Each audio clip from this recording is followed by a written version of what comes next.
Mtakatifu. Bwana, wewe ni mtakatifu, maana upendezwa na watakatifu waliopo hapa duniani. Nawe ni Bwana uketie juu ya mlima mtakatifu. Baba mweza wa yote, leo tena ni siku nyingine uliyofanya kwa ajili yetu Baba, kula na kunywa. Maana Baba, neno lako ni chakula chetu, neno lako ni kinywaji chetu. Neno lako Baba wa rehema katika ulimwengu wa kiroho na ulimwengu wa kawaida Baba, ni suluhisho ya matatizo yote yanayokabili watu wako. Asante Bwana kwa ajili ya siku ya leo, maana tena utajidhihirisha na kujionyesha mwenye nguvu. Maana Farao akauliza Musa na Haruni ya kuwa, Bwana ni nani hata mimi nikaruhusu watu wake waondoke waende wakamwabudu? Naye Musa akajisikia vibaya. Lakini Bwana akamwambia Musa ya kuwa, nitafanya na kuendelea kufanya moyo wa Farao kuwa mgumu, ili mimi nije nijitwaulie utukufu. Bila shaka Baba wa rehema, Farao alipowafuata wana wa Israeli pale katika ukando wa bahari ya Shamu, ndipo Bwana akamuonyesha Farao ya kuwa yeye ni nani. Majeshi wote 600 na magari yao wakatoswa baharini. Bwana uhimidiwe na kushukuriwa, maana sisi kupitia neno lako tunakutambua wewe ni nani. Asante Baba wa rehema, na katika jina la Yesu Kristo naomba na kila mtu aseme haleluya. Haleluya. Amen. Haleluya ni neno la kumsifu Mungu katika lugha ya Kiebrania. Bila shaka napenda sana usibaki njiani, lakini lengo letu ni tuelewe kila kitu. Kama kuna mtu ana swali moja tu, ili tuende kwenye kitabu cha Wakorintho wa pili sura ya 4, 5, 6 na sura 3 alafu tutaomba. 3. Jana nilikuwa kwenye msiba jirani yangu alikuwa alikufa mama yake. Kuna mama mmoja akawa anasema kuna message imeingia kutoka Israel, lakini sielewi vizuri kwa sababu pia nikifungua haifunguki, ila imeeleza kwamba kulitokea wingu zito, na baada ndani ya wingu kutokea na mwanga, alafu zikasikika tarumbeta kutoka mbinguni. Wameandika kabisa, sasa sijui uzushi, sijui kitu gani. Bwana Yesu asifiwe. Amen. Kitu kama hicho, watu wa Mungu, ni kitu ambacho ingetambulika duniani kote. Lakini kwenye vyombo vya habari watu wengi wamekuwa wakituma mwisho wa dunia mwezi wa 8 umeshapita, mwisho wa dunia mwezi wa 10 umeshapita, mwisho wa dunia 2013 ilishapita, mwisho wa dunia 2000 kamili ilishapita. So watu wa Mungu, ukitaka kujua mwisho utakuwaje, rudi kwenye Biblia usome vitabu vya Injili, ambayo ni kitabu cha Mathayo sura ya 24, Luka pia sura ya 24. Yesu akasema ya kuwa vita vitatokea, matetemeko, njaa, mataifa kuinuka juu ya mataifa mengine, magonjwa. Hayo yote watu wa Mungu, bila shaka anasema ameshatimia. Lakini Yesu akamalizia kusema hivi, atakayevumilia mpaka mwisho, huyo ndiye atakayeokolewa. Lakini ni sharti habari njema ya ufalme wa Mungu ihubiriwe katika mataifa yote, ndipo mwisho ufike. Bila shaka tumekuwa hapa mashahidi ya kuwa hakuna anayehubiri injili. Injili ni nini? Injili ni habari njema ya ufalme wa Mungu, unayetakiwa sio watu waifuate, bali ifuate watu, alafu ikomboe watu na ifundishe watu jinsi ya kuishi maisha matakatifu kama njia ya maandalizi ya yale maisha ya baada ya maisha haya. Ina maana maisha ya uzima wa milele.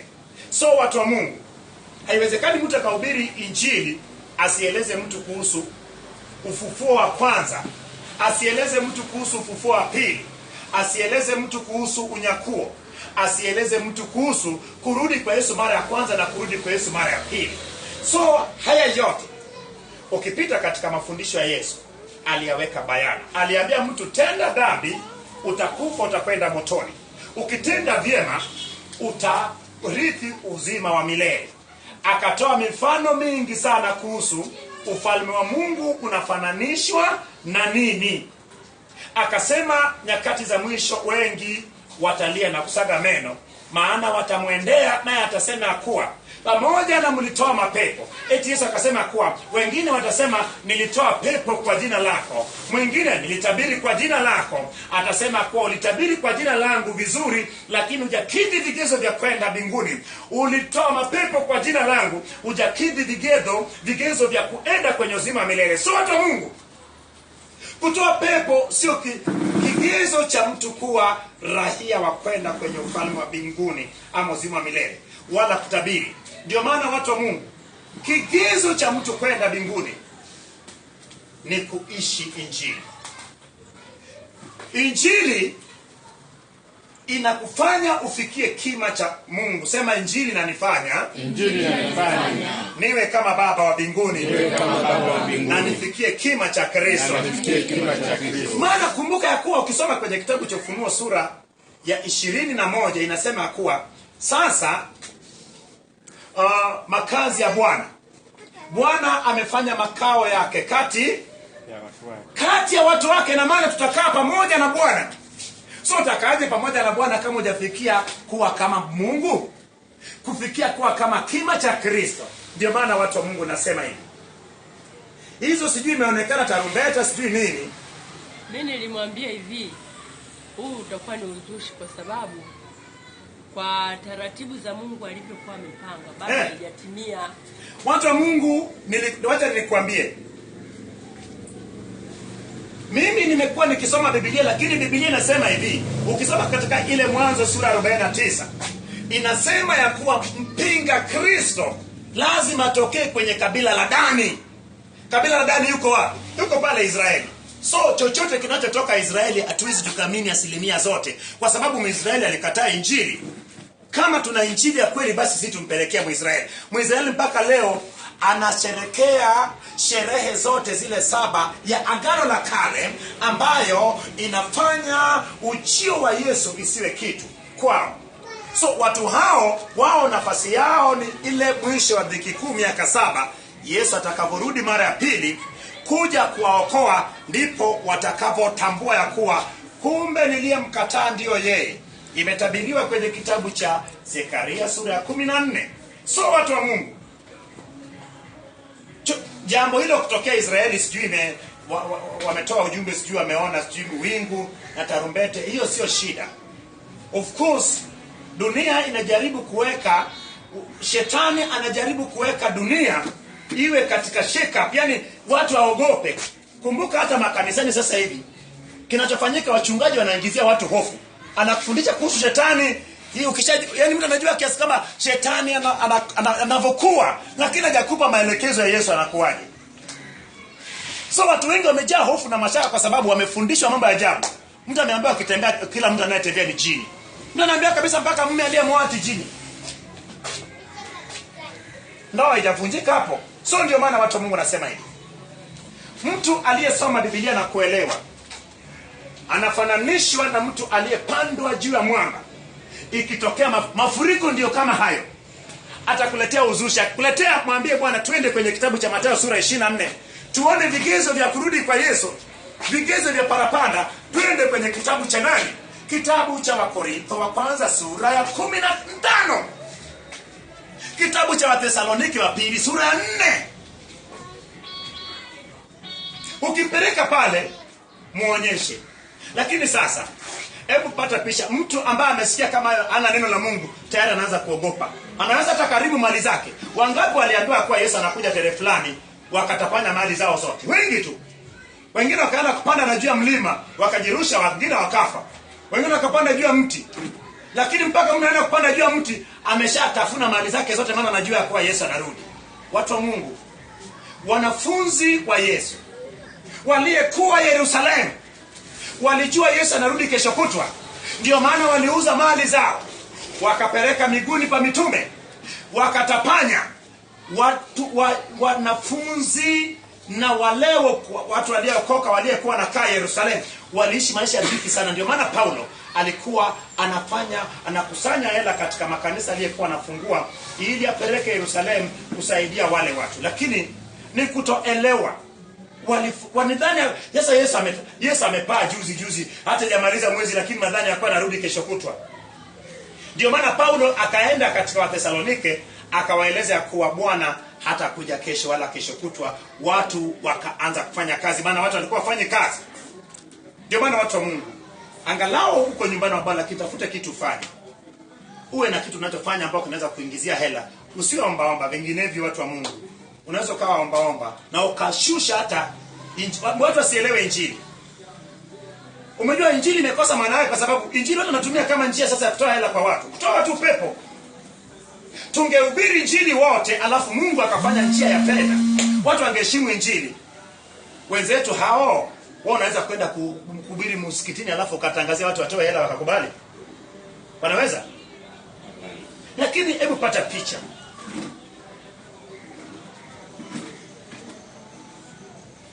Wamejenga misikiti mingi tu. Mtu mmoja anajenga. Sote Mungu, hebu tujifunze. Imeandikwa tujifunze kwa wana wa mataifa. Amina? Amen. Tujifunze kwa wana wa mataifa. Maana imeandikwa wao wana maarifa kuliko wana wa nini? Wana wa nuruni. Mimi maisha yangu yamekuwa kienda, lakini tumaini langu ni kwa Yesu. Naamini kama fedha si kila kitu. Hii naamini kwa sababu watu wengi wenye fedha, mimi naomba nao, watu wenye matatizo ni watu wenye fedha. Sipingi kuwa na fedha. Uwe na fedha, lakini wewe na fedha wote mtukuzeni Mungu.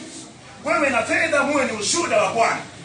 Lakini najua watu waliyempenda Mungu akaokoka vizuri, fedha walipopata wakakengeuka wakamwacha Mungu. So Mungu anapokubariki mtu wa Mungu, usikengeuke, mwache Mungu. Hebu naomba nisomee kitabu cha Wakorintho wa pili sura ya 4.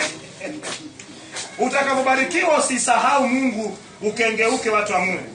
Najua baraka zinatekanisha watu na Mungu, lakini mimi fedha sio kitu. Fedha ikija naitisha chini ya mguu wangu hapa, namwambia fedha ya kuwa wewe lazima mtii Kristo. Jinsi ninavyotii Kristo, mimi na nyumba yangu na mtii Kristo. Unadhani ila andiko kwenye Yoshua sura ya 20 na ngapi ile? Sura ya 20 na ngapi? Na 4. Yoshua anawaambia kuwa lazima mchague leo. Mtamtumikia nani? Sura ya 24. Mtamtumikia nani? Mtatumikia miungu ambao baba zenu walifuata, au mtatumikia Mungu wa kweli? Lakini kwa mimi na nyumba yangu tutamtumikia Bwana. Ndio nasema kuwa kama wewe utatumika, mimi nitatumika, lakini ni saa ya kutumika. Bwana Yesu asifiwe. Amen. Twende kwenye sura ya 4. Wakorintho wa pili sura ya 4. Nasoma kama hivi. Hazina katika vyombo vya udongo. Hebu tuone Paulo anaongelea vyombo vya udongo. Ni vyombo gani vya udongo? Hazina. Na hazina ni nini? Siku zote ukiona neno hazina unahitaji kwenda kwenye sura nyingine. Yesu akasema ya kuwa mahali palipo hazina yako ndipo na moyo wako utakavyokuwa. Akasema itengeneze hazina yako mbinguni. Lakini mbinguni inahusu ufalme wa Mungu. Sasa ufalme wa Mungu unakuaje? Wakamuuliza, je, ufalme wa Mungu utakujaje? Akasema ufalme wa Mungu ni katika neno. So hazina, kwa mtazamo huu tunapata hazina ya kuwa ni injili ya kweli, ndio hazina. Maana katika injili tunapata kukombolewa, tunapata kuponywa, tunapata kuwa na matumaini ya kuja kurithi uzima wa milele. Katika injili watu wa Mungu ikihubiriwa, watu wanapona. Injili ndio hazina ya kweli. Lakini vyombo vya udongo ni sisi, lakini tuliookoka. Tumetengenezwa kutoka kwenye udongo. Mungu akachukua mavumbi akafinyanga, akampata mwanadamu, akafanya nini? Akapulizia pumzi yake, mwanadamu akawa nafsi hai. Hebu twende. Kwa sababu hiyo, kwa kuwa tuna huduma hii, kwa jinsi tulivyopata rehema hatulejei. Lakini tumekataa mambo ya aibu yaliyositirika, wala hatuenendi kwa hila, wala hatuchanganyi neno la Mungu na uongo. bali twaidhihirisha iliyo kweli, twajionyesha kuwa na haki. Dhamiri za watu zikitushuhudia mbele za Mungu. Lakini ikiwa injili yetu imesitirika kwa hao wanaopotea. Umeona sasa, anasema ya kuwa hawachanganyi neno la Mungu na uongo. Mimi nasema tusichanganye injili na uongo. Bila shaka watu wa Mungu kwa wakati huu tunachohitaji kuhubiri ni injili. Tunapohubiri injili itafundisha watu jinsi ya kuishi. Injili ni yale ambayo Yesu alifanya nini? Alituagiza tuyashike. Watu wa Mungu, nasema ya kuwa kuna kila sababu ya kila mtu kuvaa roho ya kuhubiri injili. Umejua haiwezekani watu wote wana Biblia lakini wengine wanahubiri wanapotaka. Bila shaka mtu wa Mungu, wewe bado unaongea uongo. Kama kuna mtu ambao bado anapotaka kuongea ukweli na kujikuta ameongea uongo, basi natakiwa uombe Mungu ili akufungue, ama muendee mtu akuombee ufunguliwe. Lakini kumbuka, watu hao walikuwa wamempachika Paulo ya kuwa ni muongo, maana Paulo akawaahidi ataenda tena, lakini akwenda tena. Badala ya kwenda tena baada ya ile safari yake ambayo ilikuwa ni chungu, basi akaamua kutokwenda, akaamua kuandikia barua kali. So wao wakaanza kuambia kwa, je, mtumishi gani huyo? Mtume gani anayeongea uongo? Lakini Paulo akasema kwa, je, ningekuja kwenu mngenipokeaje? Wakati nilitoka huko mlikataa, nikaondoka huko kwa uchungu. Kumbuka, Paulo alikuwa anaongozwa na Roho Mtakatifu. Aende ni Roho Mtakatifu, andike waraka ni Roho Mtakatifu. Ndio maana watu wa Mungu, injili na iongozwe na Roho Mtakatifu. Kazi ya Mungu na iongozwe na Roho Mtakatifu. Maisha yako, sema na maisha yangu, yaongozwe na Roho Mtakatifu. Ambao ndani yao Mungu wa dunia hii amepofusha fikra zao wasioamini, isiwazukie nuru ya injili ya utukufu wa Kristo aliye sura yake Mungu. Kwa maana hatujihubirii wenyewe, bali Kristo Yesu ya kuwa ni Bwana, na sisi wenyewe kuwa tu watumishi wenu kwa ajili ya Kristo. Kwa kuwa Mungu aliyasema, nuru itang'aa toka gizani, ndiye aliyeng'aa mioyoni mwetu, atupe nuru ya elimu ya utukufu wa Mungu. Umeona Paulo anasemaje? Yesu alisema ya kuwa, na nyinyi hamuelewi haya, wakati nyinyi mmepewa neema ya kuelewa mambo ya sirini ya ufalme wa Mungu. Akawajibu wanafunzi wake ya kuwa, kwa watu wengine wameruhusiwa kusikia lakini kutofanya nini? Kutoelewa, ili timie ile neno ya kuwa wana masikio lakini hawasikii, wana macho lakini hawaone. Lakini umeona sasa, kumbe ni neema itakaye kuruhusu ujue mambo ya ufalme wa Mungu. Akasema Paulo ya kuwa injili imesitiriwa kwa wale ambao wanaelekea upotevuni, wale ambao sio wa Bwana. Injili imefichwa. Ndio maana ukiona mtu ambaye hajaokoka kweli, yeye hajampokea Bwana na kumfanya kuwa Bwana na Mwokozi wa maisha yake, ama ameokoka lakini ni uvuguvugu, huku baridi huku moto, ana kibali cha kujua neno la Mungu la sirini. Hata kama wewe ni askofu ama mchungaji, bila shaka huna kibali hicho, inasitirika neno kwako. Ndio maana watu wa Mungu, Biblia imesitirika. Ina maana kuna kilichoifunika, ina maana mpaka upate neema hicho kufunuliwa, na kinachoifunua ni Roho Mtakatifu. Ndio maana tukae vizuri na Roho Mtakatifu. Lakini Paulo anasema kuhusu Mungu wa nini? Wa dunia hii. Mungu wa dunia hii ambao alipofusha macho ya Korintho alikuwa ni Lucifer. Kumbuka Yesu akasema ya kuwa mkuu wa ulimwengu huu. Watu wa Mungu, watu wengi hawajui kama shetani ni mkuu wa dunia. Ndio maana system zote duniani, every system is being controlled by the devil. That is why you have to be very careful. Don't just accept everything. Mifumo yote unayeona ndiyo ilitoka katika Mungu, lakini shetani ameifanya kuwa ya kwake. Shetani alikuwaje Mungu wa dunia hii? Bado inakulazimisha urudi katika kitabu cha Mwanzo sura ya 1 na mstari wa 26. Mungu anafikia climax ya uumbaji, kuumba mwanadamu. Anasema kuwa na tumfanye mwanadamu kwa sura yetu na kwa mfano wetu na sura yetu, akatawale samaki wa baharini, ndege wa angani, na kila kitambacho juu ya nchi chenye uhai. So bila shaka sisi tukawekwa kuwa ni watawala pamoja na Mungu. Ni sawasawa na Mungu ameketi mbinguni kule, lakini hapa duniani sisi tunatawala. So tunatawala kupitia mwongozo wake, kama alivyokuwa anamtembelea Adamu jua inapopunga na kumtakia hali. So kilichofanya nini? Shetani akadanganya mwanadamu wa kwanza, ambayo ni Adamu na mke wake. Alipowadanganya, akawapokonya utawala wa dunia. Tulikuwa ni watawala wa kutawala dunia. Unapoongea dunia, unaongea kwenye sphere 3. Unaongea kwenye anga, unaongea kwenye ardhi, nchi kavu, unaongea kwenye makusanyiko ya maji. So kumbuka, hiyo ndio dunia.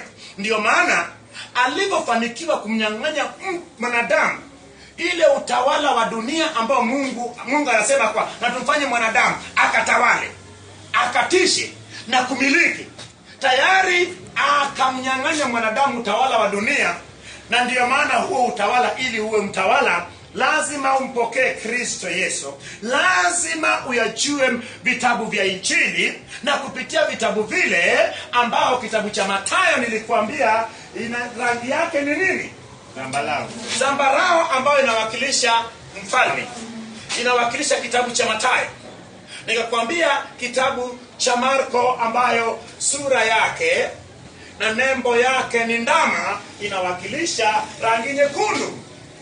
Nikakwambia kitabu cha Luka ambayo nembo yake ni ile uso, mwanahaya ambao uso wake ni ya mwanadamu, ambao inawakilisha rangi nyeupe inayofanya alikuwa ni mwanadamu 100%, lakini asiyekuwa na dhambi. Na kitabu cha ya Yohana ambayo rangi yake ni blue. Blue inawakilisha mbingu na nembo yake ni tai. So kwa nini nembo? Kama unavyojua hayo maeneo niliyokutajia, kumbuka ya kuwa katika wanyama wa kufugwa mfalme wao anakuwa ni nani?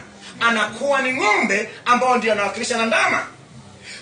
Kule porini kule, wanyama wa porini kule, mfalme wao ni simba. Na katika anga, ndege wote mfalme wao ni tai. Na katika dunia yote mfalme wao anakuwa ni mwanadamu. So katika nyanja zote 3 ya dunia, nimekupa ya kuwa wale wanohai 4 waliwakilisha maeneo hayo na utawala. Ndio maana kupitia kitabu cha Mathayo, Marko, Luka na Yohana tunarejeshiwa tena ule utawala ambao shetani alimnyang'anya Adamu na Hawa, na kisha yeye akafanyika kuwa mungu wa ulimwengu huu, akafanyika kuwa ni mkuu wa ulimwengu huu. Ndio maana kwenye kitabu cha Yohana 14:30 Yesu anasema kwa mkuu wa ulimwengu huu yuaje, lakini ana kitu kwangu. Lakini tunaona kwa Paulo katika hii wa Korintho wa 2 sura ya 4 mstari wa 4 anasema kwa ambao Mungu wa dunia hii amepofusha fikra zao wasipate kuzukiwa na nini? Na nuru. Nuru inayetakiwa kuzuka hapo ni nini? Turudi kwenye ukitaka kujua maana ya nuru. Hapo mwanzo Mungu alifanya mbingu na nchi. Naye nchi ilikuwa ni ukiwa na utupu, na giza ikatulia kwenye kilindi cha maji. Roho ya Bwana akatulia juu ya uso wa maji. Kisha Bwana akasema na iwe nuru. Ikawa nuru, ikawa vyema. Bwana akatenganisha nuru na giza, akafanya nuru kuwa mchana na giza kuwa usiku. Ikawa jioni, ikawa asubuhi, siku ya kwanza. Sasa kwenye Agano la Kale nuru ilikuwa nuru kwenye ulimwengu wa kawaida. Hebu tuone nuru katika ulimwengu wa kiroho, Agano Jipya, na maana gani? Ina maana nuru iliyotakiwa kuzuka ni nini? Ni injili ambayo Yesu Kristo alikuwa anaweka. Ndio maana Mungu wa ulimwengu huu amepofusha fikra na macho ya watu wa dunia hii ili wasipate kuzukiwa na injili. Ndio maana watu wengi hawafundishi watu injili. Sema mimi nitafundisha injili. Mimi nitafundisha injili. Maana injili ndio nuru ambayo mkuu wa ulimwengu huu amepofusha watu macho wasizukiwa na hiyo nuru. Umeona sasa, ina maana ile nuru iliyokuwepo kwenye uumbaji ilikuwa katika ulimwengu wa kawaida, lakini hiyo ilikuwa ni picha ama taswira ya injili ambayo umeona, na iwe nuru, ikawa nuru ikaangaza dunia. Lakini sasa ilitakiwa dunia iangaziwe na injili. Giza katika ulimwengu wa kawaida katika ulimwengu wa kiroho ni mambo ya shetani. So ina maana injili ndio ya kuifukuza mbali nini? Giza ambao ni kazi ya shetani. Watu wa Mungu tuvae uweza na mamlaka na kujua ili tujue injili. Maana kama kuna saa ambayo imefika, ni saa ya kuhubiri injili ya kweli. Ni saa ya nuru ili kumzukia kila mmoja, ili walipofusha fikra zao nuru ya injili izuke, walipofushwa macho ya mioyo yao nuru izuke, walipofushwa nafsi, roho na mwili nuru izuke kwenye maisha ya watu, nuru izuke kwenye maisha ya wagonjwa, nuru izuke katika maisha ya mtu ambaye alilaaniwa. Maana injili inavyozuka katika maisha ya mtu aliyelaaniwa, bila shaka laana isiyokuwa na sababu inakosa kumpiga mtu huyo. Ndio maana haijalishi litamkiwa ya kuwa utakufa umeondoka hapa, haijalishi ya kuwa walikwambia wewe umeacha kanisa letu utakufa, ama walikwambia kuwa wewe umetoka vijijini utakufa. Maana nuru imezuka kwenye maisha yako, na kazi ya nuru ni kuifukuzia giza mbali. Mungu angaze nuru yake ndani ya nafsi, roho na mwili wako, na kila giza iliyetesa maisha yako iondoke kwa jina la Yesu. Amen.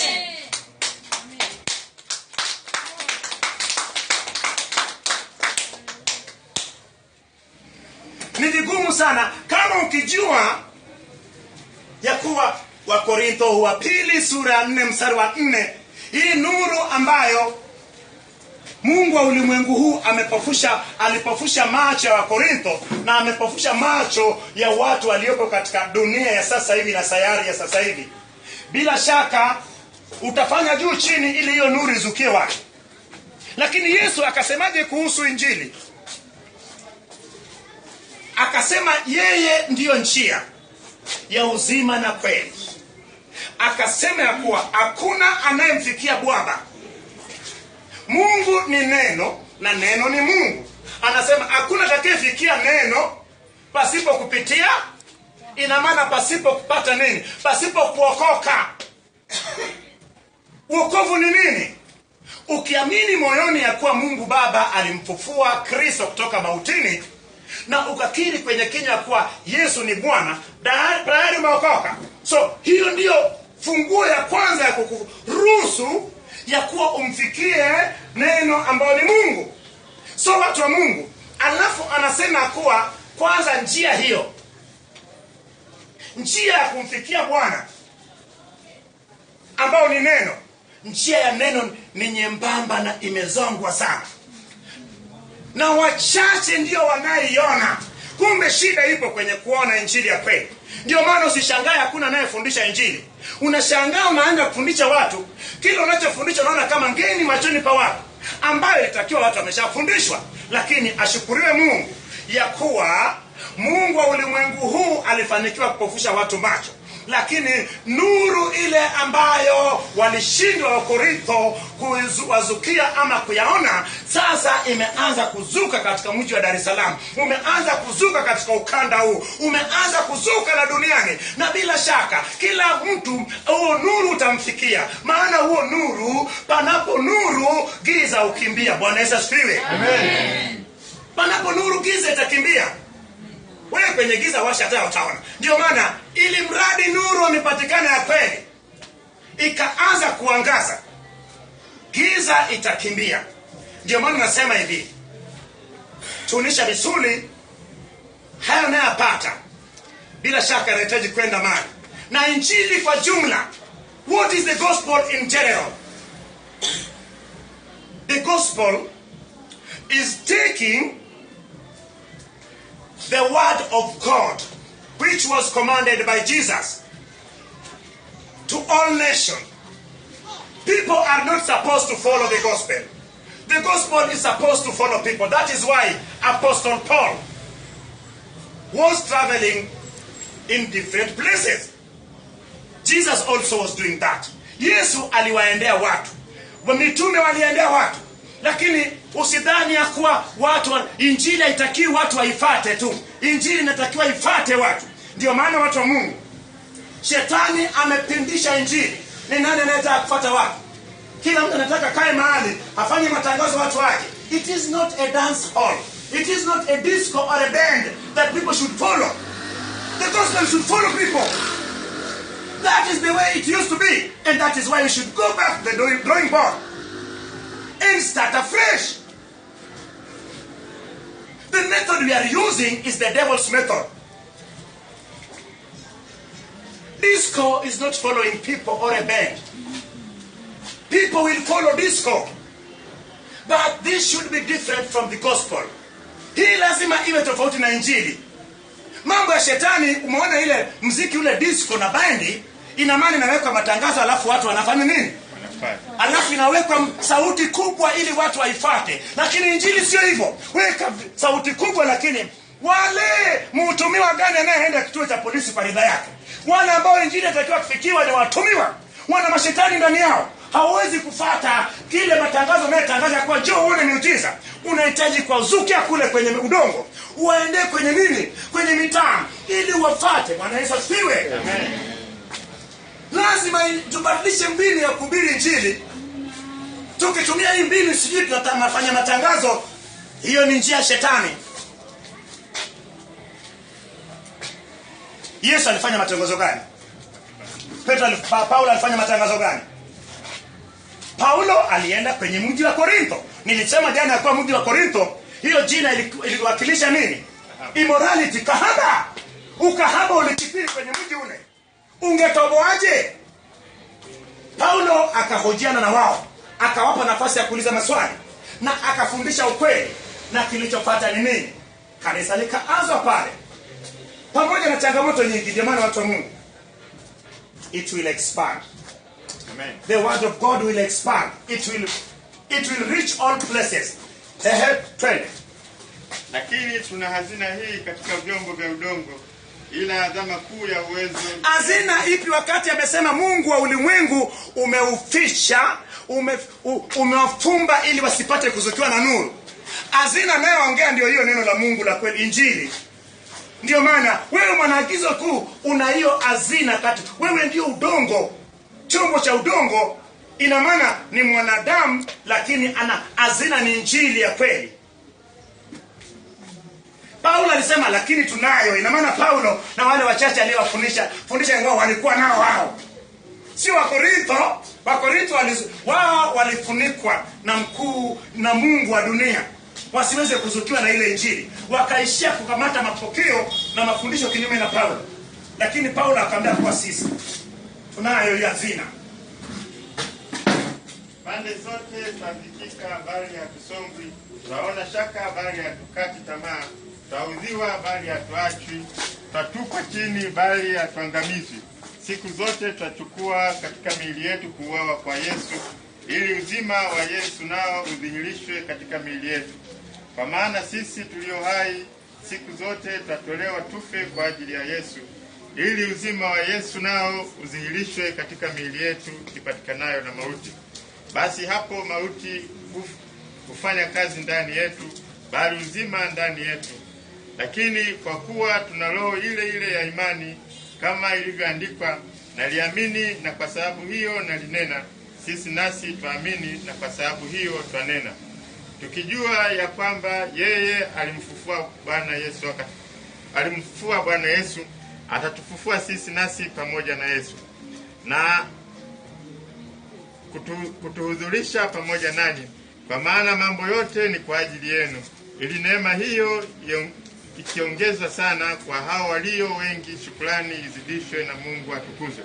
Kwa hiyo hatulegei, bali ijapokuwa utu wetu wa nje unachakaa, lakini utu wetu wa ndani unafanywa upya. Bwana Yesu asifiwe. Paulo anasema kuwa na wao wanakufa pamoja na Kristo. Watu wa Mungu, bila shaka kuna kusulubishwa pamoja na Kristo, kuna kufa pamoja na Kristo, kuna kuteswa pamoja na Kristo. Watu wengi udhani ya kuwa wokovu unapookoka inakuwa ni lelemama. Nasema hivi, wokovu sio lelemama unapofikiria. Kumbuka, kitu cha kweli lazima kipingwe. Shetani hawezi kuruhusu mtu akaokoka akakaa katika wokovu pasipo kupata upinzani. Ndiyo maana watu wa Mungu, kwa nini Paulo anaweka usisitizo kwenye kuteseka? Bila shaka watu wa Mungu, kuna mambo unayapitia wewe kuwakilisha kushiriki kikombe kile alichoshiriki Yesu. Mara nyingi watu wasema kwa nashiriki kikombe pamoja na Kristo. Yesu akasemaje? Akasema, Baba, ikiwezekana kikombe hichi na kiniepushe. Kikombe bila shaka iliwakilisha yale mateso ambayo alikaribia kumkabili. Sasa kuna wakati ambayo watu wawili hawawezi kwenda pamoja pasipo kupatana. Bila shaka tunapopatana na Yesu, kuna pia kunywa kikombe pamoja naye. Ndio maana kuna na majaribu katika maisha ya mtu aliyeokoka, na Mungu hajaruhusu mtu ajaribiwe kupitiliza uwezo wake. Ndio maana kila jaribu itakuwa na mlango wa kutokea, na Mungu hawezi kuruhusu wewe ujaribiwe kupita uwezo wako. Ndio maana watu wa Mungu, kikombe cha Kristo, Paulo akasema kuwa kuna kuwa na uzushi ili waliyefanya nini? Ili waliyedhibitika wajulikane. Bila shaka watu wa Mungu, kuna wakati magumu unayepitia ni njia ya kuleta wengine katika Kristo. Of course kwa sasa hivi hatuwezi kusema tunapitia magumu. Kama kuna mababa wa imani katika Agano Jipya kama wakina Paulo ambayo walipitia magumu wakapanda ule mbegu ya wokovu kutufikia. Nasema hivi, wala injili haikupelekwa na watu wengi. Let me tell you frankly, I am frankly speaking that it was not taken by many. It was just a few who were trustworthy to the gospel or to the Lord. Watu wa Mungu, kuna wakati mwingine watu wadhani ya kuwa injili itahubiriwa na watu wengi. Lakini pia wacha nikuambie, nilipokuwa leo nimetumiwa katika uwepo wa Bwana, nimejifungia, watu wa Mungu, hata watu watakaye kwenda katika uzima wa milele sio wengi. There will be a few to go. Kama njia ile ni nyembamba na imezongwa, huwa unatarajia wanaweza kapitia watu wengi wakaenda Michael. Njia hiyo tu ni nyembamba alafu imezongwa, watakayeona ni wachache. Je, watakaye kwenda ni wengi? Hii inadhihirisha kwa watu wa Mungu bado watakaye kwenda mbinguni hawatakuwa wengi kiasi hicho. Maana Mungu pia afanye kazi na umati mkubwa, anafanya kazi na wachache ama mambo manyonge. Ndio maana nasema hivi, katika tafsiri yangu na kutafakari, naona kabisa kuwa sio wengi kama watu wanavyotaka na kufikiria. It won't be so many people. It will be just a few. And the few will be the ones who are chosen. Ndio maana waitwao ni wengi, lakini wateule ni wachache. Bila shaka wateule ndio watakayoenda mbinguni. Maana kama Yesu amesema ya kuwa, mwingine atasema ya kuwa nilitoa pepo kwa jina lako. Yesu atasema ulitoa kwa jina langu, ondoka kwangu sikujui. Nilitabiri kwa jina lako, ulitabiri kwa jina lako, ondoka. Nilitabiri kule Kinyerezi, nikabwengua vibwengo Kinyerezi, sema ulibwengua vibwengo Kinyerezi, lakini ondoka kwangu sikujui. Kumbe katika kubwengua vibwengo kuna wengi tu ambao hawatakwenda. So watu wa Mungu, watakayeona njia ni wachache. Watakirithi ufalme wa mbinguni wachache. Je, katika hao wachache wewe unakidhi vigezo vya kuwepo katika hao wachache? So lazima tukazane ili tuje tuwepo katika hao wachache. Ndio maana sio watu wengi kama wanavyoweza kufikiria. Hata sasa hivi injili itahubiriwa, of course wachache wataipokea. Ndio maana kazi yetu sio kulazimisha watu wapokee injili. Kazi yetu ni kuhubiri. Maana Yesu alisema hivi, akusema kwa mpaka watu wote waokoke, alisema ni sharti ihubiriwe katika mataifa. Inavyohubiriwa yawezekana wachache ndio wameipokea, wengi wakakataa. Ikishahubiriwa katika mataifa yote injili ya kweli, basi Kristo atakuja, maana katika hukumu hakuna atakayetoa sababu ya kuwa Bwana, sikupata injili ya kweli ningeokoka. Na Yesu asifiwe. Amen. Maana ziki yetu nyepesi iliyo ya muda wa kitambo tu, yakifanyia utukufu wa milele uzidio kuwa mwingi sana. Tusiviangalie vinavyoonekana, bali visivyoonekana, kwa maana vinavyoonekana ni vya muda tu, bali visivyoonekana ni vya milele. Sura ya 5. Twende kwenye sura ya 5, ni makazi yetu ya mbinguni. Hebu tuone Paulo anasema nini juu ya makazi ya mbinguni. Naomba mwingine asome. Na ukisoma soma katika mwendo wa agizo kuu. Wakorintho wa pili sura ya 5 inasema kama ifuatavyo. Kwa maana tunajua ya kuwa nyumba ya maskani yetu iliyo ya dunia hii iliharibiwa. Tunalo lengo litokalo kwa Mungu, nyumba iliyofanywa kwa mikono hiyo ya milele mbinguni. Kwa maana katika nyumba hii twaugua tukitamani sana kuvikwa kao letu litokalo mbinguni. Ni nyumba ipi ambayo iliharibiwa? Bila shaka Adamu wa kwanza aliyetoka kwenye udongo alifanya mwili wetu uliharibiwa. So kinachofuata, nyumba nzuri ya mbinguni ni roho zetu zinapookolewa na kuokoka. Zinatengenezwa katika neno, alafu bila shaka zitakuwa njema kule tutakapofika. Ndio maana watu wa Mungu, usiogope anayeua mwili asiue na roho.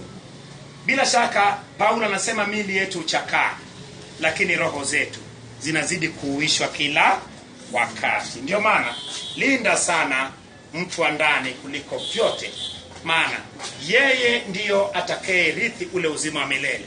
Mwili huu unayeuona utabakia hapa udongoni, maana huu ni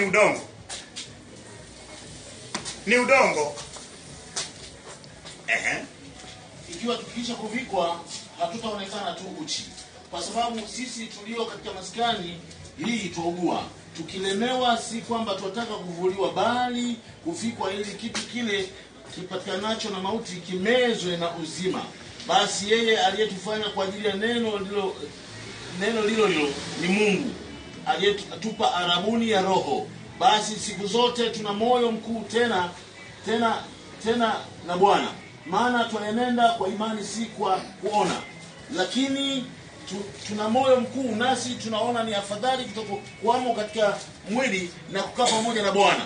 Kwa hiyo tena, ikiwa tupo hapa na ikiwa hatupo hapa, twajitahidi kumpendeza yeye, kwa maana imetupasa sisi sote kudhihirishwa mbele ya kiti cha hukumu, mbele ya kiti cha hukumu cha Kristo, ili kila mtu apokee ijara ya mambo aliyoyatenda kwa mwili kadiri alivyotenda, kwamba ni mema ama mabaya.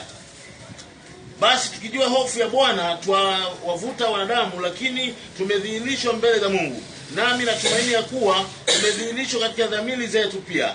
Maana hatujisifu wenyewe mbele yenu tena, bali tunawapa sababu ya kujisifu kwa ajili yetu, ili mpate kuwa nayo mbele yao wanaojisifu kwa mambo ya nje tu, wala si kwa mambo ya moyoni. Maana bila shaka watu wa Mungu, hapo sasa Paulo akiandaa watu wao kwa ajili ya maisha yajayo, anawaambia kabisa kuwa bila shaka waandae mioyo yao na kuandaa roho zao. Anasema ya kuwa wao wala hawajisifu. Lakini kumbuka hapo anagusia wale walioenda kujisifu ya kuwa wao wana barua inayewadhihirisha kuwa wao ni mitume, lakini Paulo ana nini? Hana kudhibitisha kuwa yeye ni mitume. So Paulo anasema kuwa hana sababu ya kuringa ama kujigamba katika mwili wa nje, bali kumbe mtu anahitaji kuringa ama kujigamba katika yale mambo ya ndani unayejua, matendo mazuri, kujua neno la Mungu la kweli. Hiyo inatakiwa basi angalau ujivune katika hiyo. Mimi nasema hivi, hata katika kujua neno usijivune. Usije ukaota mapembe ukasahau. Najua watu ambayo walianza kujikweza kidogo kidogo wakaendelea kujikweza. Watu wa Mungu, utukufu wote umwendee Mungu. Imeandikwa, ajikwezae atashushwa, ajishushae atakwezwa. Imetokea umehubiri injili vizuri, basi sifa na utukufu zimwendee Bwana. Imetokea umeombea mtu akapona, mwambie Bwana, Bwana, mwambie watu Bwana ametenda na jina lake lihimidiwe. Kila kitu tunachofanya tutende katika Kristo, jina la Kristo. Na bila shaka kama uwezi kumpa Mungu sifa na utukufu, hata magonjwa unayojaribu kumtwika Bwana Yesu hawezi kuchukua. Anza kumpa Yesu sifa.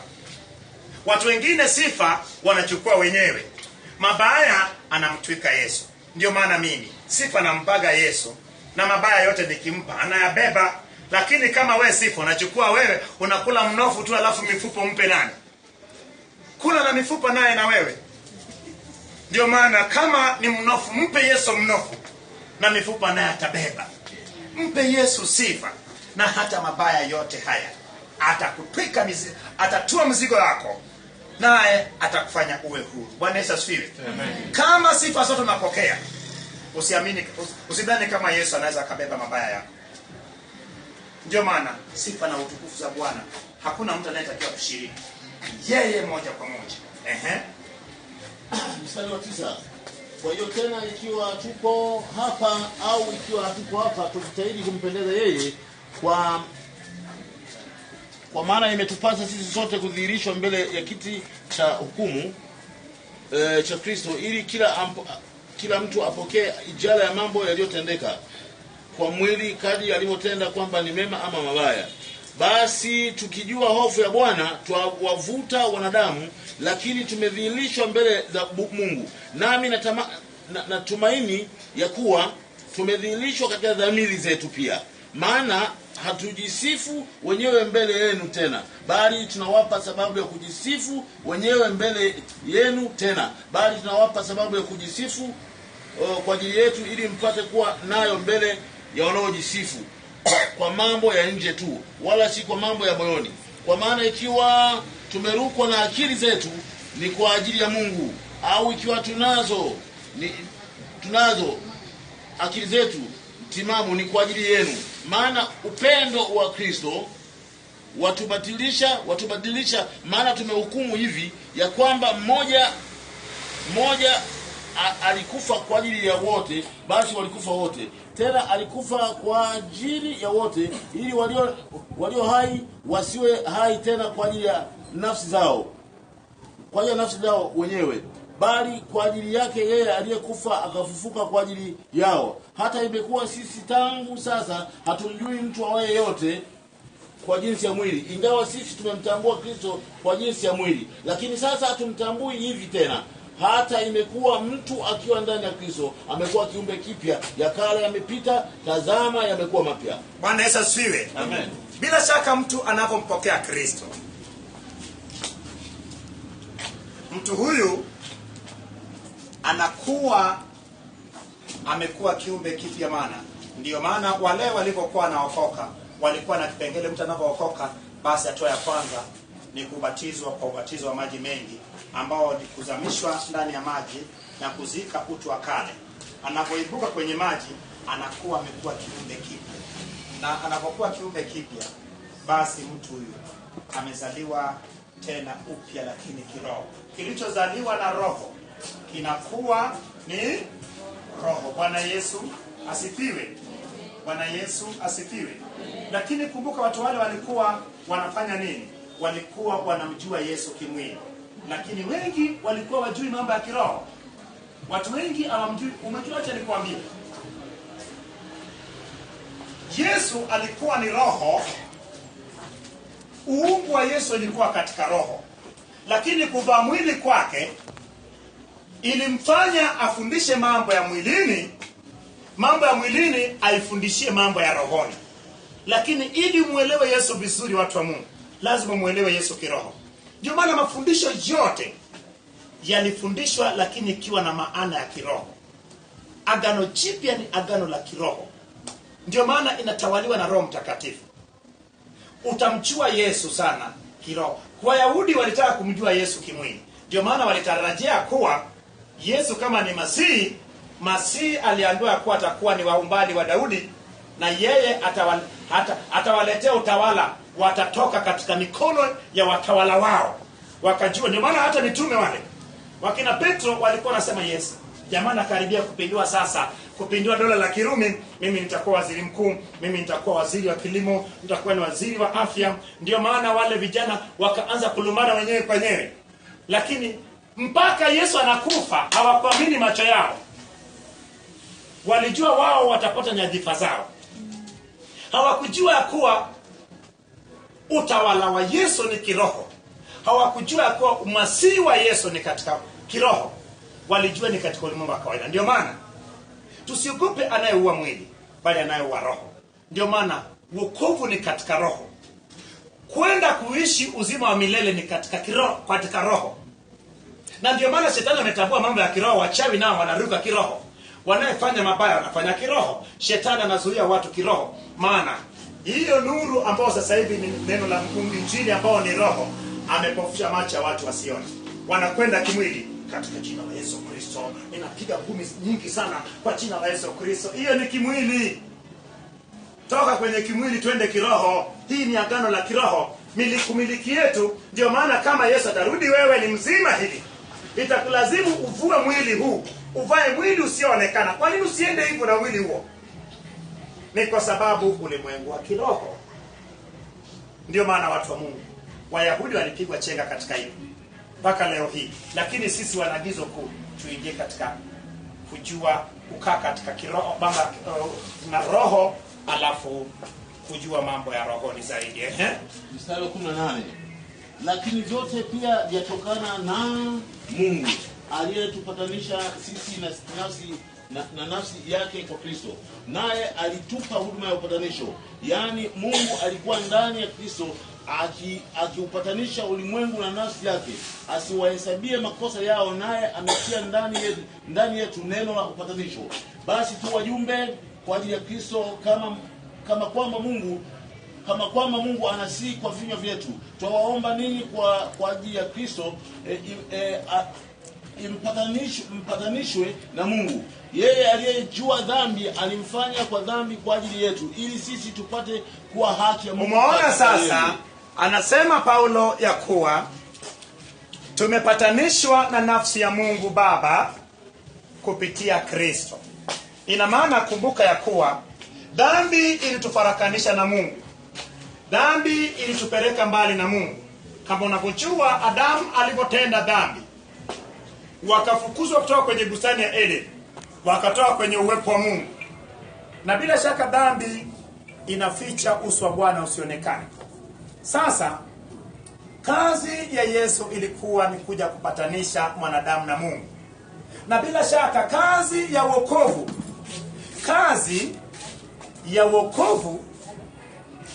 ni kazi ya kupatanisha. Ndio maana kwenye kitabu cha Mathayo, katika hilo hotuba ya mlimani, tukaona kuwa heri wapatanishi, maana wao wataitwa nani? Wana wa Mungu. Kwa nini wapatanishi waitwa wana wa Mungu? Kwa sababu kazi ambayo ilikuwa kubwa walitwikwa wao. Kile kilichokuwa bora, kuwa mtoto wa mtu anabaki. So watu wa Mungu, kama kuna kazi ambayo sisi wanaagizo kutu nayo, ni kupatanisha Mungu na watu wake. Watu ambao shetani amewafarakanisha Mungu na wao.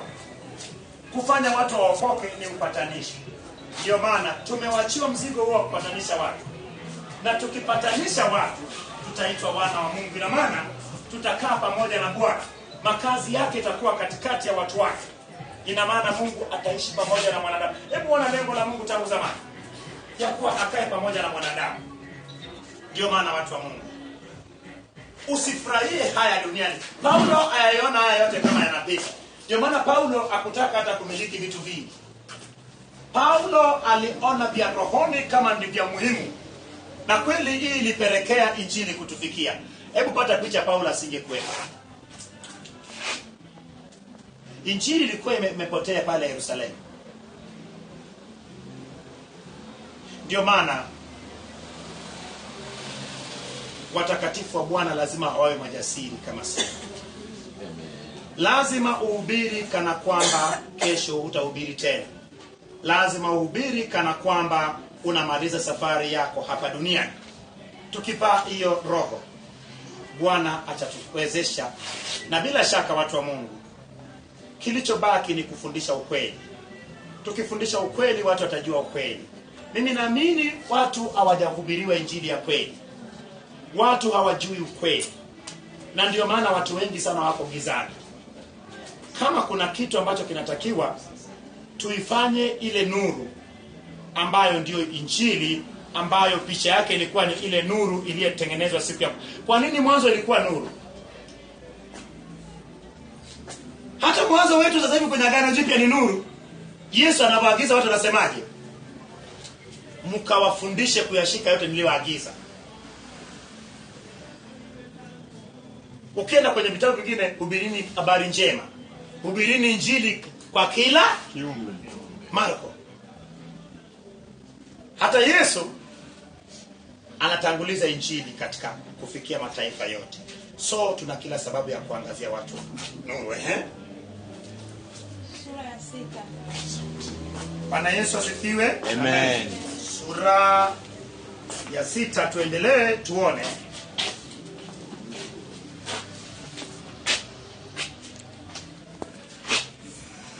Twende toba ya Paulo, twende.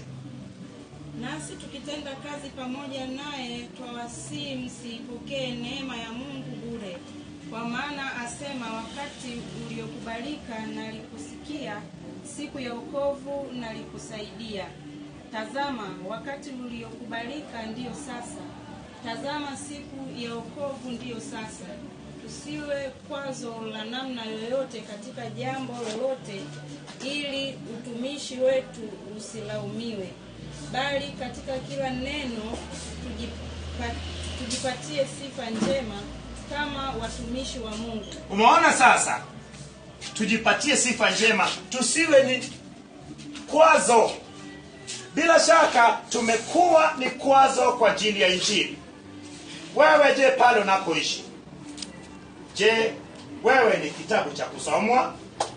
Katika matendo yako, je, watu wanajivunia matendo yako? Mtu anaweza akasema kwa niwe kama kaka fulani, niwe kama dada fulani. Sisi natakiwa tuwe role model. Mtu anasema kwa fulani kaokoka kweli, nami nataka niokoke niwe kama fulani. Lakini kama umeokoka alafu unatenda mabaya, unakuwa ni kwanzo kwenye injili kwenda. Lakini Yesu alisemaje kuhusu anayezuia watoto wadogo kufanya nini? Kwenda kwake. Anayezuia wadogo hao alisema kwa ni heri afungiwe jiwe la nini? Jiwe la kusagia shingoni, alafu atupwe kwenye nini? Baharini. Maana ukitupa kwenye bahari, jiwe lile vuta linakupeleka chini, hakuna jinsi utakavyoonekana tena. Ina maana ni bora wafe. Ndio maana wengi wamekufa kimwili na kiroho kwa sababu ya kuwa kwazo kwa watu wachanga. Watoto wadogo, ina maana kiroho ni watu ambao wanataka kuokoka ama ndio wameokoka. Ndio maana sema hivi, watu wa Mungu, yawezekana mabaya yanayokupata ni kwa sababu wewe umekuwa ni kwanzo katika injili kwenda. Yamkini unajua kile unachotakiwa kushuhudia watu wengine, lakini umekalia. Kuanzia leo, kila mtu avae roho ya kuongea. Tuanze kupatanisha watu, maana sisi ni wapatanishi. Sema mimi ni mpatanishi. Na imeandikwa heri wapatanishi, maana wao wataitwa wana wa Mungu. Unajionaje? Yesu akasema kuwa nanyi mkitenda hivi, msishindane na mtu mwovu. Wapendeni maadui zenu na waombeni mema wanayetenda nini? Wanayewaudhi. Nanyi mtakuwa kama Baba yenu wa mbinguni. Lakini heri wapatanishi, maana wataitwa wana wa Mungu. Hivyo Hivyo ndivyo vigezo vya kukupeleka mbinguni. Katika saburi nyingi, katika dhiki, katika misiba, katika shida, katika mapigo, katika vifungo, katika fitina, katika taabu, katika kukesha, katika kufunga, katika kuwa safi, katika elimu, katika uvumilivu, katika utu wema, katika Roho Mtakatifu, katika upendo usio unafiki, katika neno la kweli, katika nguvu ya Mungu, kwa silaha za haki za mkono wa kuume na za mkono wa kushoto, kwa utukufu wa aibu, kwa kunenwa vibaya na kunenwa vema, kama wadanganyayo, bali tu watu wa kweli, kama wasiojulikana, bali wajulikanao sana, kama wanaokufa, kumbe tu hai, kama wanaorudiwa, bali tusiouawa, kama wenye huzuni, bali siku zote tu wenye furaha, kama maskini, bali tukitajirisha wengi, kama wasio na kitu, bali tu wenye vitu vyote. Umeona, katika mabaya, katika mambo hayo, katika saburi na maana katika mema, katika kuimba, katika kupitia mabaya, lakini watu wa Mungu bado Bwana awe mbele. Paulo akasema katika kutajirisha wengi. Paulo alitajirisha watu na nini wakati Paulo nyumba yenyewe Paulo hakuwa nayo? Maana alikuwa ni mtu kama mkimbizi anatembea huku na huku. Lakini Paulo anasema utajiri ndio ile aliyesema ile hazina ile ambayo utajiri wa rohoni. Utajiri ni Injili, utajiri ni neno la Mungu la kweli, maagizo ya Yesu. Akitajirisha wengi lakini kiroho. Ndio maana kuna watu wengi ambayo ni matajiri kimwili lakini kiroho ni maskini. Hakuna kitu kibaya kama wewe maskini wa roho. Maskini wa roho hawezi kusaidia mtu hata 1,000. Lakini kuna mtu ambayo hana vitu kimwili, ana vichache, lakini kiroho ni tajiri. Anaweza kukupa kitu kikubwa kabisa kwenye ulimwengu wa kawaida. So tuwe watajirishaji wa watu kiroho. Tutajirishe watu na ile hazina iliyopo ndani yetu sisi kama vyombo vya udongo. Hazina iliyojaa ndani yetu. Sasa huwezi ukatajirisha mtu pasipokuwa na cha kumtajirisha nayo. So lazima kwanza hiyo hazina ijae ndani yako. Lazima neno la Mungu la kweli ikae ndani yako kwa wingi. Inapokaa kwa wingi ndipo sasa upate kibali cha kuweza. Huwezi kumgawia mtu kitu kama huna. You can't give somebody nothing or empty. You must have something so that you can give. Lazima neno la Mungu likae ndani yetu ya kweli, Injili. Baada ya kukaa ndani yetu kwa kweli, hasa ndio utaweza kutajirisha wengine. Unapofundisha wengine ukweli, ina maana tayari unaanza kutajirisha watu, lakini katika yale ya rohoni. Watu wa Mungu, nakwambia hivi, acha kuwaza swala la fedha. Fanya kazi ndio, lakini mimi nakwambia Mungu atakupa fedha. God will give you money. Of course, money is the source of every problem. Be careful. Ambia Mungu akikupa hela akupe fedha ambayo haitakufanya umsahau Mungu ama utokuende mbali na yeye. Najua watu wengi ambao nimewaombea wakapona, wakapata hela, wakatajirika, wameacha na wokovu. Ndio maana mwambie Mungu akupe kiasi ambacho asiache uwe omba. Mimi naombaga hivyo, Mungu asiache niwe omba. Anipe kitakachonitosheleza. Lakini kama fedha itafanya mimi nisihubiri Injili ya kweli na iwe ni kikwazo cha mimi kwenda mbinguni, basi namwambia Bwana aniepushie mbali fedha.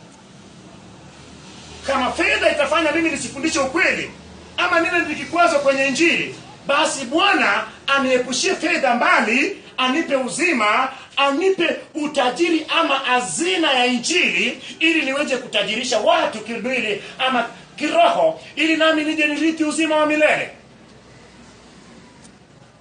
Na hili ni ombi ambalo sijaanza kuomba sasa hivi. Nimekuwa nikiomba miaka mingi.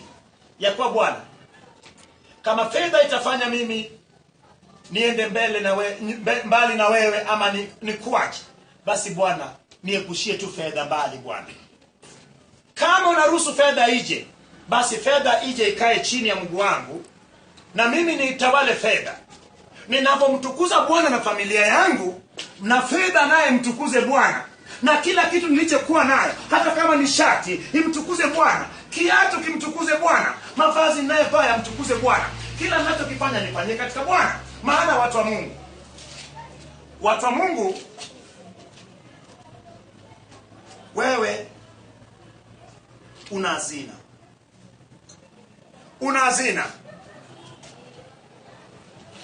Una hazina nzuri sana. Na hapo ilipo mimi unaona moyo wangu wote upo katika Injili, kwa sababu kwenye Injili ndipo kuna hazina yangu. Ukikuta nasoma Biblia ni kana kwamba naisoma mara ya kwanza. Sina mazoea kwenye kusoma Biblia.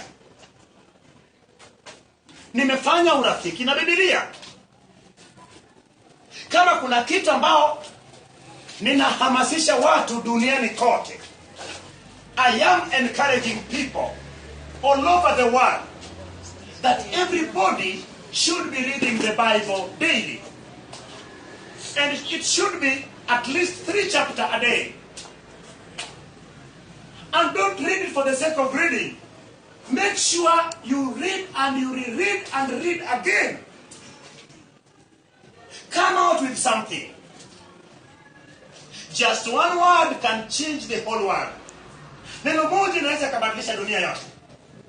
Kuna wakati neno moja tu mtu anahitaji ili apone. Lakini watu wa Mungu, kama usiposoma Biblia, how will you know the word of God?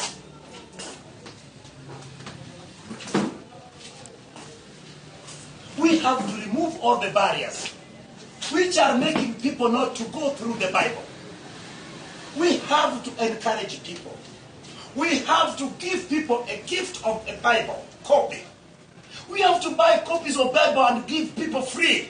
There are some people who are not capable of buying the Bible. You who is capable, buy for somebody a Bible. Tununulie watu Biblia, watu Mungu, watu wengine wana hata uwezo wa kununua Biblia. Leo nilikuwa kwenye shule moja kule nafundisha wanafunzi. Nikaona watoto wengi hawana Biblia, nikauliza wengi hawana Biblia. Na kama unavujua watoto wadogo wanakosa kusoma Biblia kwa sababu Biblia ni ya mama ya baba. Anapotaka kusoma mama ameshika Biblia anasoma. So mtoto anaishia kupiga miayo tu. Ndio maana watu wa Mungu tunahitaji kufikia watu katika mashule huko, twende tuwahubiri Injili. Watoto wasioweza kununua Biblia, tununulie Biblia. Itakuwa jambo jema inayopendeza Mungu namna gani? Ndio maana nasema hivi. Kama ni Injili watu walikuwa wanacheza, ni saa ya Injili sasa. Na Injili haitakiwi mtu aifuate Injili. Injili inatakiwa ifuate mtu. Kama ni disco, basi inatakiwa ifuate disco. Hizi zote ni mbinu ambazo shetani alipandikisha katika Injili. Ndio maana Injili imekuwa butu. Wacha nikuambie, sasa hivi nikitangaza mkutano wa Injili hapo nje, nikatangaza kwenye radio na TV, yule mlevi anaweza kaja, yule mlevi chakari yule.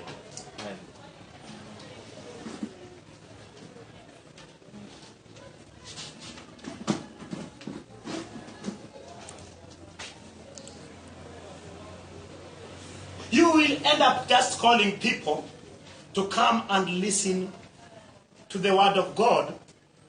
But those who will come are only those who are saved. That is why the best way of reaching so many people with the word of God is by taking the word of God to them. Let the word of God follow them. That is the best way that the first church used.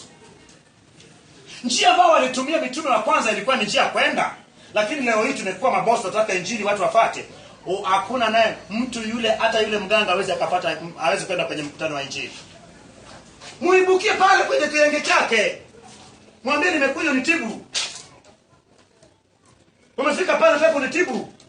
Ukifika pale anajaribu kupiga matunguru yake, matunguru ya Eli. Anajaribu kupandisha mapepo ya pandi. Haanze kutetemeka, alafu uanze kupitisha Injili. Amen.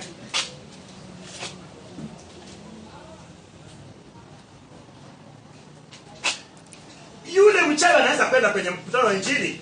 Tuongee tu kweli. Jamani, watu wa Mungu, tuache mchezo.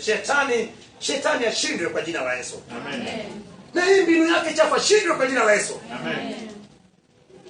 Alafu unafanya matangazo kwenye TV za kidini, unafanya matangazo kwenye redio za kidini, na mlevi gani anayesikia hayo?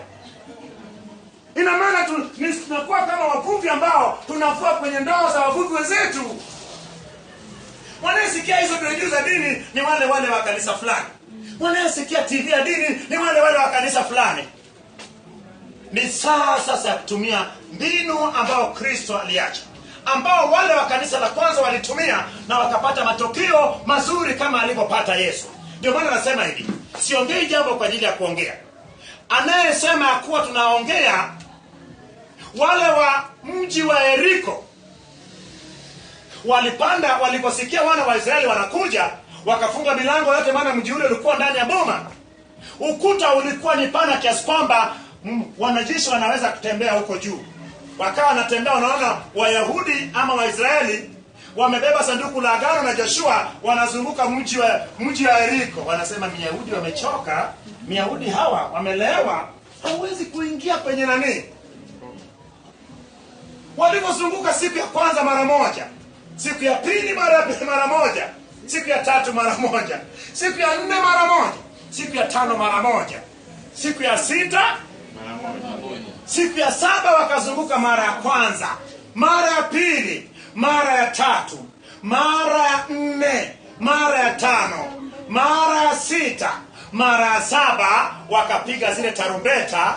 Na mimi nasema ya kuwa ukuta ulidondoka. Nasema hivi, of course mtu anaweza kabeza akapuzia, lakini we are going to put it in practice.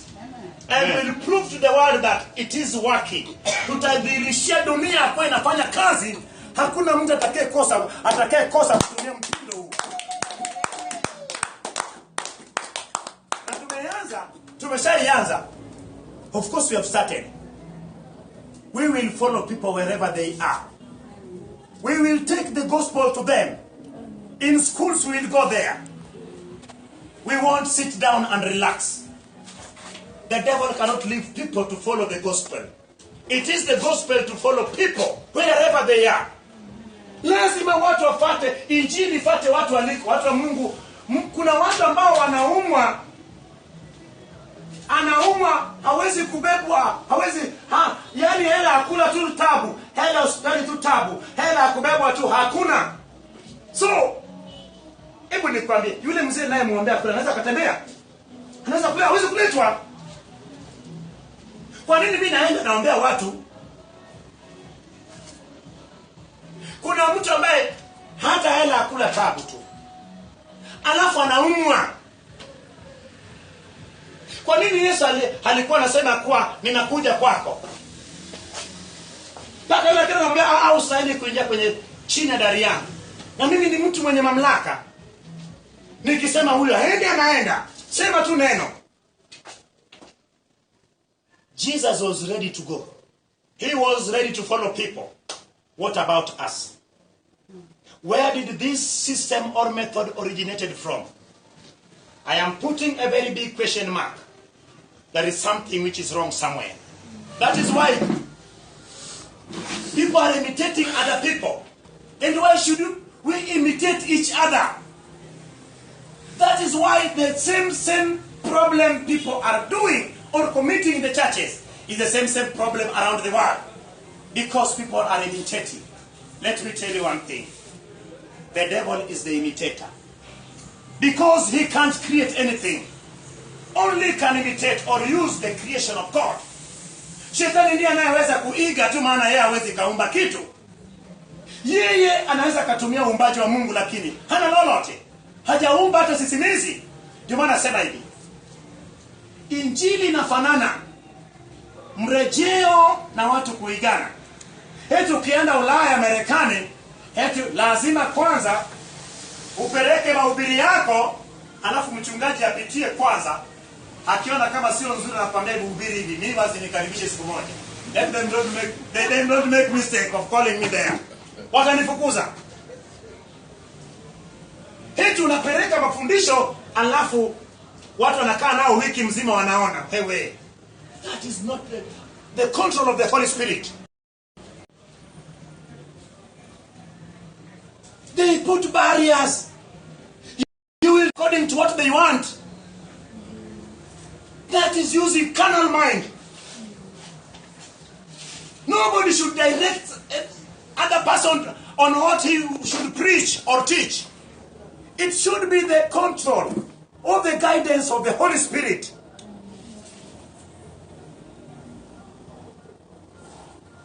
Oh, you know, it is good to go to school. Yes, we go going to school. Even God is encouraging people to go to school. But of course we are going to school, but we don't use our carnal mind. We should be guided by the Holy Spirit. Sometimes you can say that I'm going to preach about such a certain message. But when you reach the pulpit,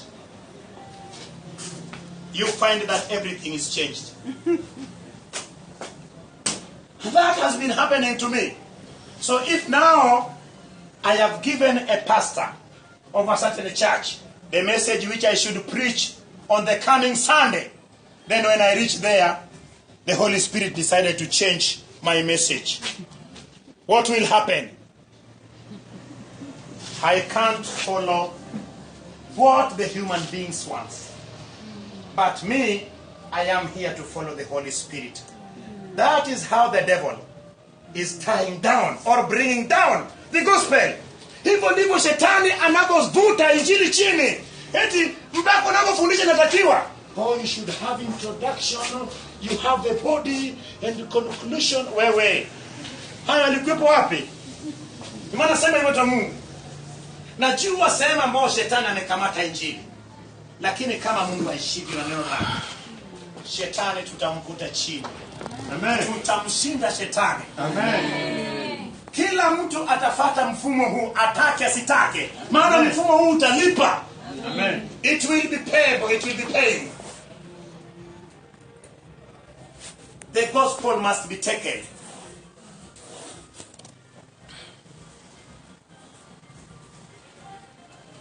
That is why the churches are not improving or expanding. Because they are sitting and maintaining their members. The members whom they have. They have made it to be a zero grazing. It should not be a zero grazing. No! Who told you that the gospel should be zero grazing? There is nothing like that, like zero grazing in the gospel.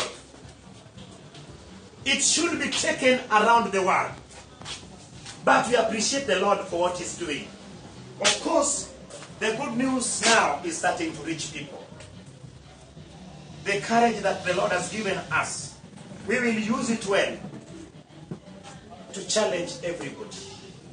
Of course, Paul used to challenge people before they accept the Christ. Paulo alikuwa anahojiana na kushindana na wao, akiwashinda anaanzisha kanisa. Hebu malizia niombe. Vinywa vyetu vimefunguliwa kwenu, enyi Wakorintho. Mioyo yetu imekunjuliwa. Hamsongwi ndani yetu.